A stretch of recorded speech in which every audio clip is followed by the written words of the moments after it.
présenter rapidement votre parcours pour devenir maire adjoint de Bordeaux. Alors, mon parcours pour être maire adjoint de Bordeaux, ça a été très long, puisque j'ai commencé à faire de la politique depuis que j'ai 18 ans. Et après, j'ai défendu des idées écologistes. Je me suis présenté plusieurs fois à des élections. Et il a fallu que j'attende 2020 pour être élu. Pouvez-vous nous résumer vos missions en tant que maire adjoint? Alors, les missions du maire adjoint, ce sont exactement les mêmes missions que d'un maire de quartier. Je suis comme si j'étais maire d'une ville de 45 000 habitants. Bordeaux Sud, ce sont des 45 000 habitants, ils ont des problématiques. Et effectivement, donc je dois m'occuper de tout ce dont les habitants ont besoin. Et les habitants, ce n'est pas que les gens qui habitent, c'est aussi des entreprises qui travaillent, des commerçants, des problèmes de voirie, de circulation, le problème de sécurité, tout ce qui se passe dans une ville, c'est à moi de m'en occuper. Donc les gens, ils m'écrivent et puis je dois les rencontrer. Ça peut être un commerçant, une entreprise, une petite entreprise comme un coiffeur, comme une grosse entreprise comme la SNCF, etc. Donc voilà tout ce qu'il y a sur mon quartier. Quelles sont vos priorités? Alors les priorités, c'est d'abord en tant que maire de quartier, c'est de gérer l'actualité. Là par exemple, aujourd'hui il y avait un avis de tempête, donc il fallait que les parcs et jardins soient fermés, il fallait que les services de pompiers soient alertés, qu'on fasse attention, qu'on prévienne les écoles, qu'il peut y avoir du vent, que les arbres peuvent tomber. Après, qu'est-ce que j'ai eu ce matin comme priorité? J'ai eu une autre priorité avec une bagarre qui a eu à côté dans le centre-ville. Voilà, l'autre jour il y a eu un incendie rue La Fontaine, donc quand il y a un incendie, il faut être présent pour que les pompiers. Alors on n'aide pas les pompiers, mais s'il y a des personnes qui habitent et qui n'ont pas d'assurance, il faut pouvoir reloger les gens. Voilà. Après, j'ai des gens qui m'ont appelé parce qu'ils ne sont pas contents des aménagements que l'on a fait. On a enlevé des sens cyclables, des sens uniques pour la voiture. On a mis des sens uniques, par exemple le cours de la Somme, pour pouvoir faire des pistes cyclables, parce qu'on a envie de développer une piste cyclable. Et il y a des gens qui ne sont pas contents. Voilà. J'installe des micro-forêts dans le quartier de Bordeaux Sud, parce que l'été, il fait très chaud. Donc on a une urgence climatique, vous en avez peut-être entendu parler. Et pour faire baisser la température, on plante des arbres. Donc je plante une mini-forêt dans Bordeaux. Hier, j'étais avec des jardiniers sur le jardin André Meunier, parce que nous avons planté 36 arbres, voilà, en ce moment. Donc j'étais à l'inauguration. Hier, si vous regardez mon profil Facebook de la mairie de quartier, donc on a une page Facebook, quartier Bordeaux Sud. Hier, j'ai mis des nichoirs pour les abeilles sauvages au conservatoire de musique. Voilà, donc c'est l'actualité qui guide, et après les idées pour lesquelles j'ai été élu.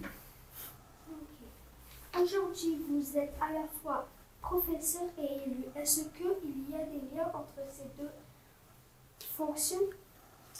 Alors il y a forcément des liens, parce que moi j'aime bien le contact avec les jeunes, parce que j'étais professeur pour apprendre mes connaissances et faire passer mes connaissances donc à des gens qui sont plus jeunes, des élèves, qui vont de la 6e à la 3e.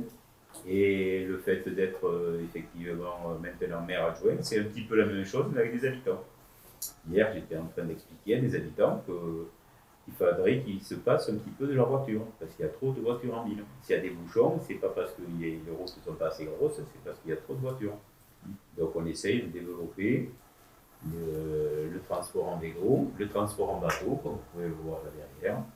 Donc, quand les infrastructures n'existent pas, on essaye de les construire. Voilà, ça s'appelle un programme politique. Voilà, ça se fait sur plusieurs années. Et puis après, donc des fois, quand les riverains ne sont pas contents, ben, ça fait partie, je fais un petit peu la même chose qu'avec les élèves. J'essaie de leur expliquer ma vision des choses. Comment se sont passées vos années de collégien et d'élève? Alors, c'est une bonne question. Ça remonte un petit peu longtemps, mais ce qu'il y a de bien, c'est que j'étais collégien, moi, à Bordeaux-Sud. C'est-à-dire que j'étais au collège Fieffé, qui s'appelle maintenant Aliénor d'Aquitaine. Alors, mes années de collège se sont bien passées. Moi, j'ai des souvenirs où on faisait beaucoup de choses pratiques.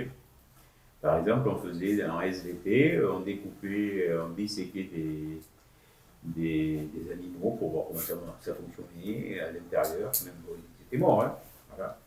On faisait beaucoup de choses pratiques. Voilà. Chose que maintenant, il n'y a plus. Mais bon, mes années de collège, c'était des bonnes années. Est-ce que vous étiez déjà engagé? Donc, moi, j'ai commencé à être engagé au niveau de la seconde. Voilà. C'est-à-dire après le collège. En seconde, on commence à être un peu plus grand.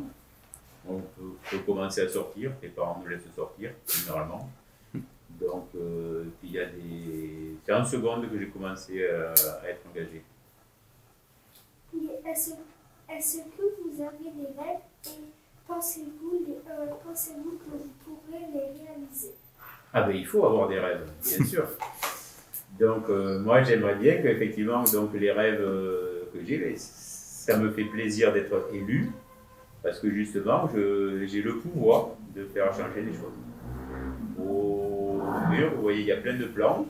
Donc ce sont des rêves presque ces plans. Ça ici là, ça serait bien que imaginez que vous puissiez venir travailler, venir à Bordeaux en bateau. Pour moi, c'est un rêve et j'aimerais bien qu'il devienne réalité. Ici, là, vous avez un port de Bordeaux. Si vous allez maintenant, le port de Bordeaux, il a disparu. Et ça serait bien que je trouve qu'il puisse réapparaître. Si vous avez un message à dire aux jeunes d'aujourd'hui, ce serait lequel? Ben, alors, avoir des rêves, c'est sûr. À être opiniâtre. Alors, je ne sais pas si vous allez ce que ça veut dire, c'est-à-dire qu'il ne faut jamais baisser les bras. Si vous regardez, moi j'ai toujours cru à mes idées. Je me suis présenté plein de fois aux élections et je n'ai été élu qu'en 2020. C'est-à-dire que j'ai été élu presque à 59 ans. Donc, avant j'ai été professeur, bien sûr, mais comme j'ai toujours été militant politique, j'ai attendu que les idées écologistes soient majoritaires.